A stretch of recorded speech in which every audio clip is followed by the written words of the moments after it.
Let's talk about time management. Again, a very important topic. There are two components to this, or two parts of it. Firstly, knowing how much time we have, and then utilizing it in the best possible manner. Now, generally, we don't have a problem with knowing how much time we have. I mean, we generally know how much time we have, that today I have these many hours or something. Sometimes that could also go wrong, that you have less time than you think you have. Something suddenly comes up and you have to cut something short and all that. So, those things are possible. But let us assume that generally we know how much time we have. So, the second part is utilizing it properly and planning it properly. Sometimes the problem would be that you don't know how long something is going to take. So then the planning is faulty, your estimation is wrong. You think this particular task is going to take this much time, and it takes less time or it takes more time. So your estimation has to be better, so that you know how much time that task is actually going to take. If you do that, then the planning and the estimation part is taken care of, since you are generally aware of how much time you have at your disposal. So that is one aspect of it. Second aspect is, again, people who are generally more social, more sociable, more outgoing, like to meet people, spend time with people, would always find it difficult to manage time, because they like to talk to people, they like to meet people. Rather than talking on the phone or writing to them, they would simply go and meet people. So traveling would take a lot of time and all those things. So again, that is a nature sort of a thing. A person who is not very sociable would be in a better position to manage his time. A sociable person or socially active person would find it more difficult to manage his time. People who networking, now again, crucial in many ways, but networking can take up a lot of your time, because networking is about meeting people, developing relations, spending time with them without any specific agenda. So networking is again a killer of time. I mean, so you have to choose, you have to trade off. If you are going to spend time on networking, then you would have less time to do other things. And if you are more focused on time management, then you can't do too much of networking. Maybe you need somebody else to do networking for you, or maybe you are a good networker and then forget about the time management part of it, or maybe some time you spend on networking and some time you spend on the other thing. Simple tools are there for general time management, like planners, calendars, diaries, to-do lists. All these can be used. Calendars, you have paper as well as software formats, phone, email, all those tools are there. These are the simple things that you need to do to get your time management right. An important principle of time management is choosing between time and money. Are you somebody who wants to save money at the cost of time, or are you somebody who wants to save time at the cost of money?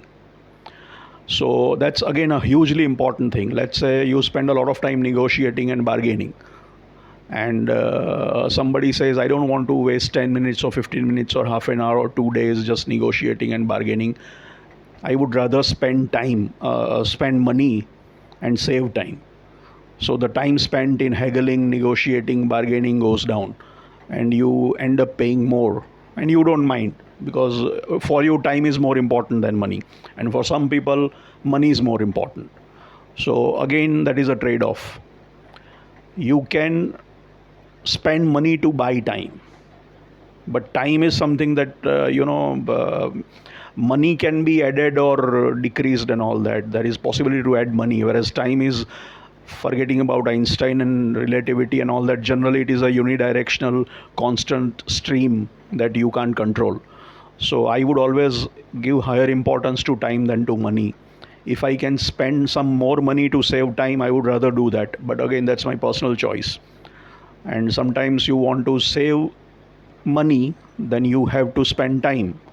So what is more important to you? You can save time by spending money. That is an option available to you. That is again a choice that you have to make.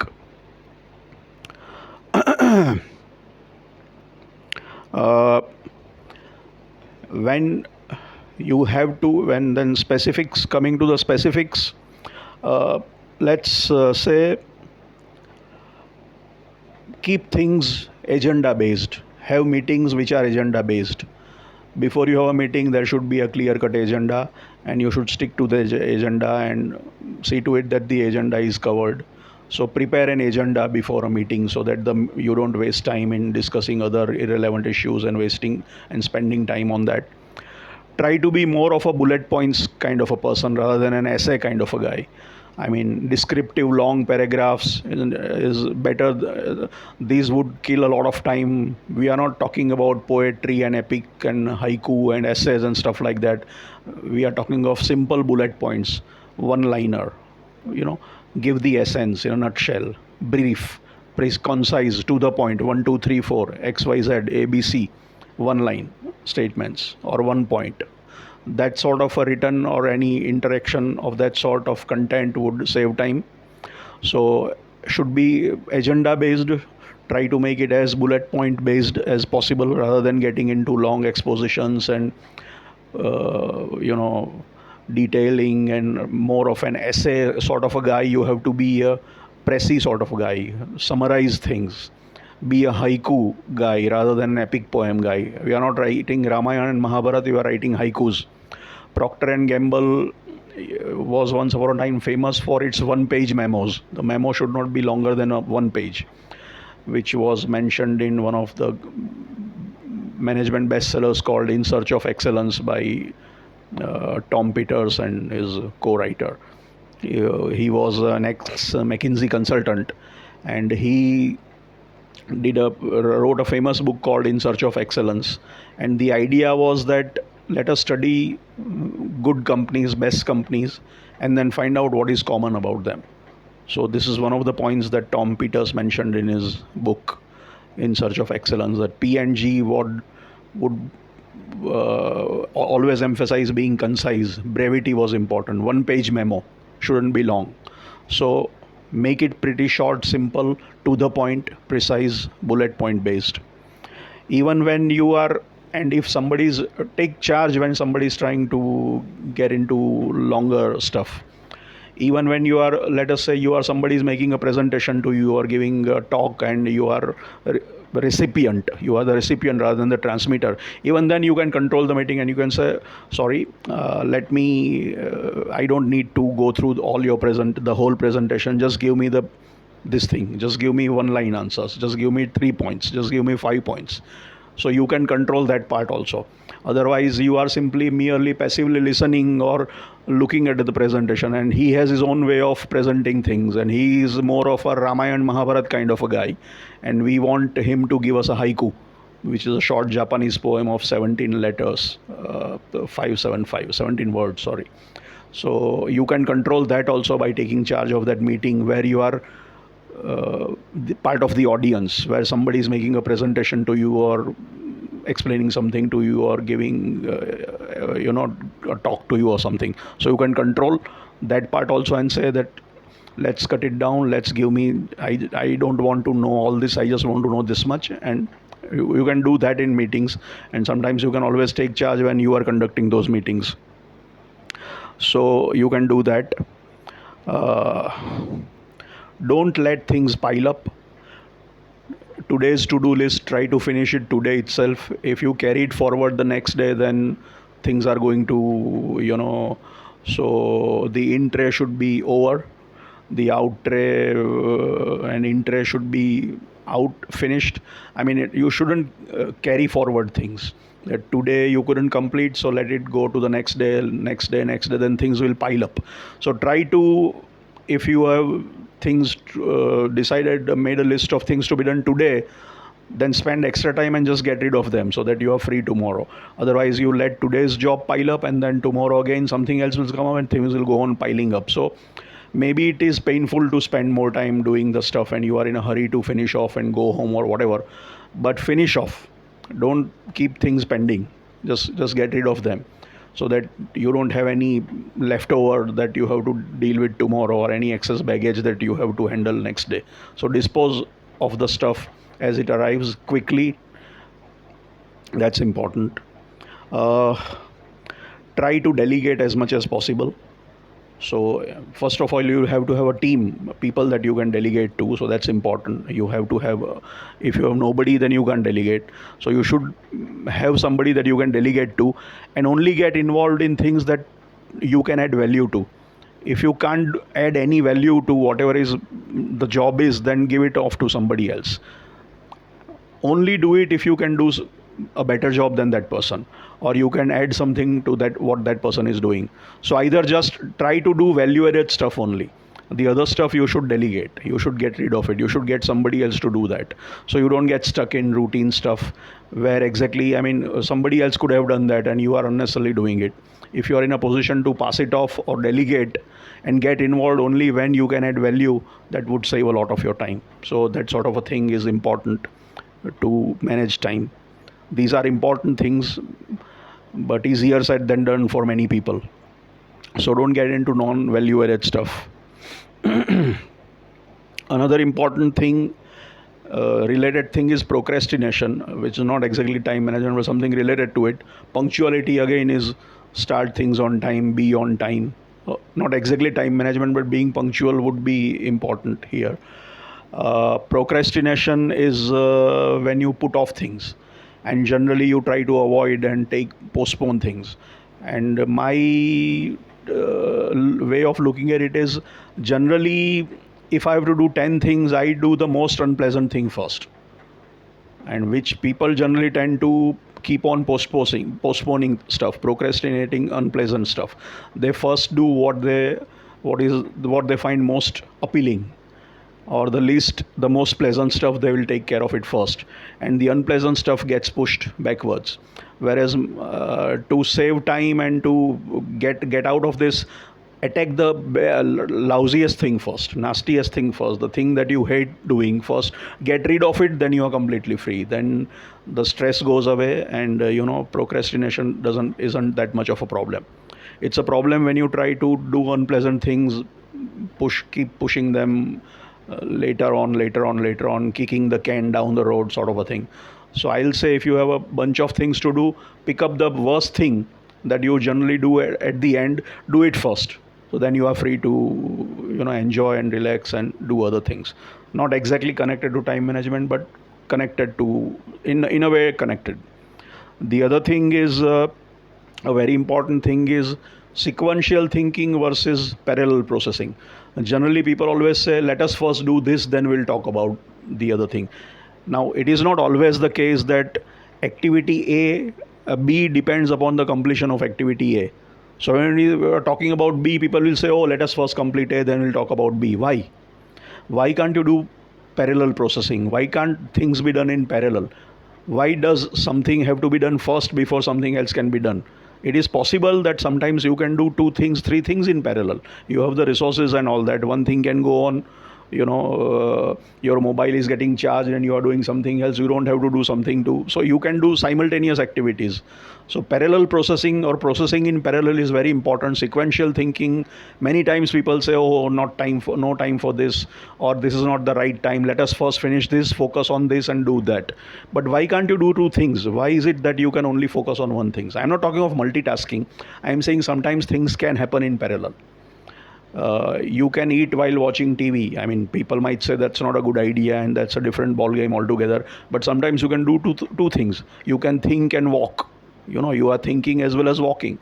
So it is possible to do 2 things. Sometimes it might be stressful and all that. This is a simple example, but there are many cases where people have this tendency of sequential work. First, let us complete this, then we'll take the other project. Second project completed, third project. Now, both the projects can be done in parallel. It's not a question of even stress. There are resources, there is capacity, everything can be done, but somehow there is this thinking that one thing at a time. It's not necessary always. So parallel processing is a very important concept, and many times people don't do that. They get into sequential mode of thinking or working. First, let us do this, this project, this task, this activity. We won't listen to anything else. We won't do anything else. Only then later on we'll do something else. This is crazy. I don't always agree with that. Sometimes it might be, but it is not necessary that B can not be done unless A is completed. A and B both can happen in parallel, right? So body also does many things. Body is digesting, so you don't stop working while the body is digesting. It takes maybe 6 hours to digest your food. Does the body stop functioning? No, body does many things in parallel. So you can also do many things in parallel, right? The most important contribution to time management was uh, maybe made by Stephen Covey in his book The 7 Habits of Highly Effective People, where he gave the time management metrics. I think Covey also got it from somewhere else, I'm not sure, but that's a very important and useful tool with a very, very interesting message which we must discuss. So let us talk about that now.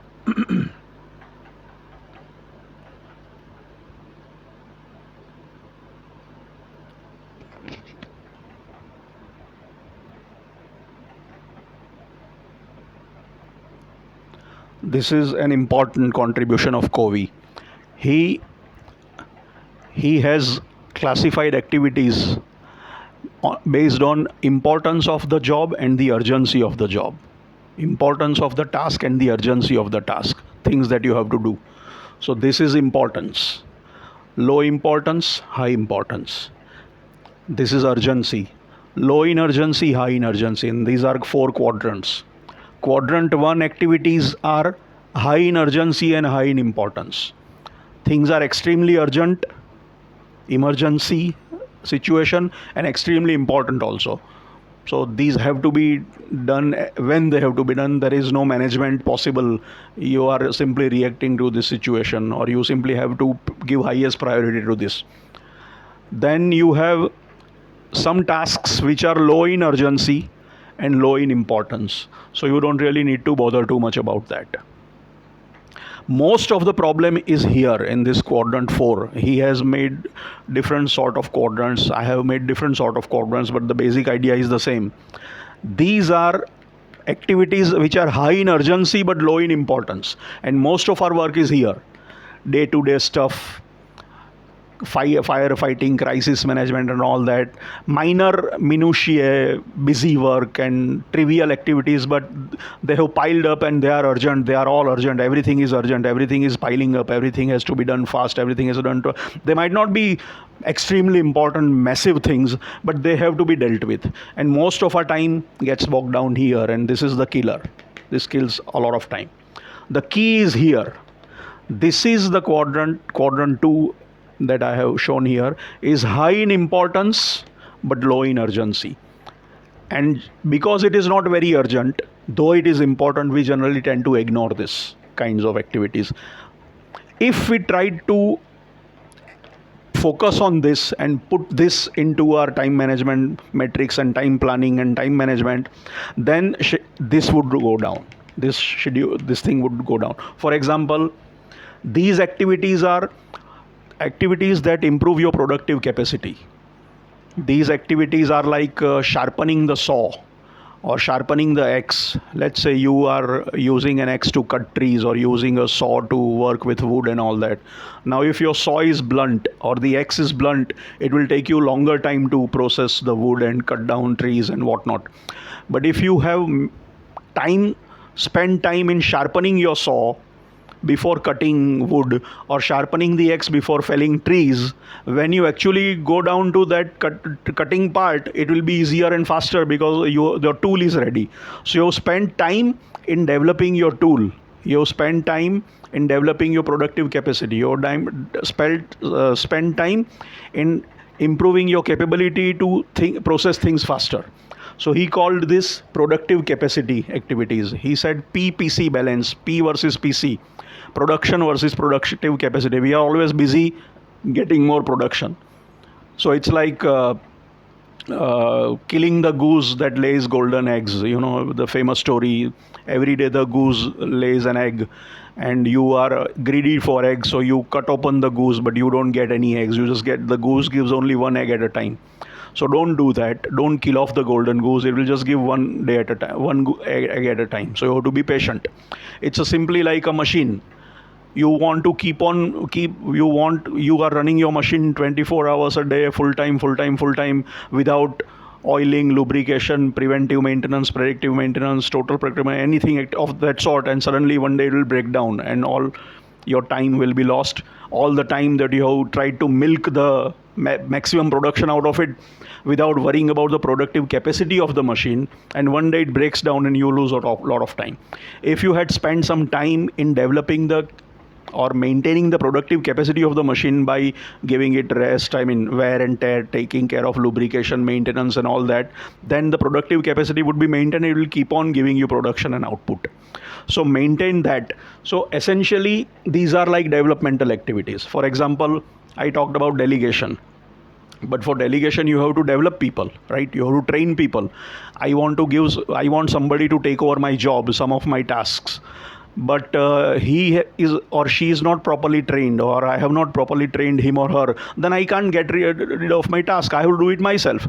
So if I had spent some time, I had set some time aside every day or every week or every month or whatever, and spend some time on developing that person so that he is ready to take off some of my work, then I wouldn't my time would be saved and I would be able to delegate. So developing people is a productive capacity activity. You are developing people, which is like high. It is important. Everybody says this is important, but it is not very urgent. ठीक है, होगा, kind of. It's like looking after your health, mental well-being, emotional well-being, whatever it is. No exercising, meditation, relaxation and all that. You don't do that because it is not urgent. You don't have to meditate, or you don't compulsorily have to take a walk and all that. You are too lazy to do that or whatever it is, and you don't spend time, and suddenly you crash, you get a heart attack or you get a stroke or whatever. There is a crisis. So this happens. It is either this sort of thing or this sort of thing, and you can do nothing else because it is highly urgent. A heart attack is an urgent situation, important also. What will you do? Nothing. But if you had spent time in looking after your health is highly important but not very urgent. Maybe I'll take a walk next month, or maybe I'll go for a swim next month, or maybe I'll take a vacation next year or something. So you are not rejuvenating yourself, improving your capabilities, and that might lead to crisis, where you then you are always firefighting and crisis fighting mode. So if you spend more time on developmental activities like developing people, so you would be able to delegate people, then all this stuff would go away. So this activity that day to day keeps getting you bogged down would reduce. So if you pay more attention to important activities which are not urgent, it's like budgeting. I mean, even a poor country doesn't spend all its money on food, or even a household doesn't spend money on its food. You have different accounts or heads. Something will go for clothes, something will go for entertainment, something will go for education and all that. Even a poor country will say we'll do some amount of research and development, some amount of this, some amount of defense, some amount of food. So it's like budgeting. Some time budget has to be spent on developmental activities which are not urgent but important. And if you focus time on urgent but not important but not urgent activities, the urgency part would slowly reduce, and you would be able to manage and control your time better. Thank you.